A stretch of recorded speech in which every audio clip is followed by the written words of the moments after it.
নমস্কার।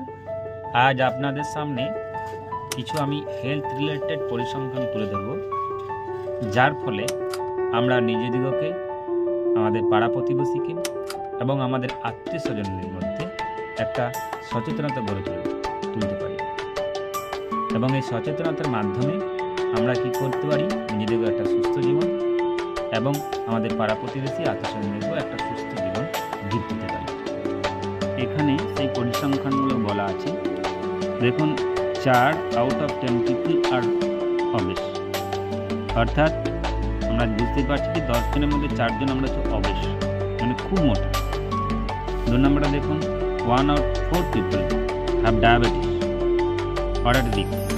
4 জনের মধ্যে 1 জনের মধ্যে ডায়াবেটিস আছে অথবা প্রি ডায়াবেটিক আছে। 3 নম্বরে দেখুন, 2 out of people don't have strong immunity. 10 জনের মধ্যে 2 জন লোকের আমাদের স্ট্রং ইমিউনিটি নেই। তারপর দেখুন, almost 2 out of 10 people have weak bone. তারপর দেখুন, 7 out of 10 people deal with stress. আর আজকের দিনের অন্যতম একটা প্রধান অসুখ হচ্ছে স্ট্রেস। তো 10 জনের মধ্যে 7 জন আমরা কিন্তু স্ট্রেসে ভুগি। তারপর দেখুন, 8 out of 10 people experience anxiety.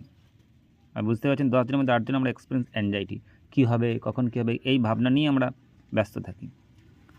তারপর সব থেকে এটা দেখুন, 27% of deaths are in India are due to heart problems, এবং 27% মৃত্যু আমাদের দেশে হার্ট প্রবলেমের জন্য।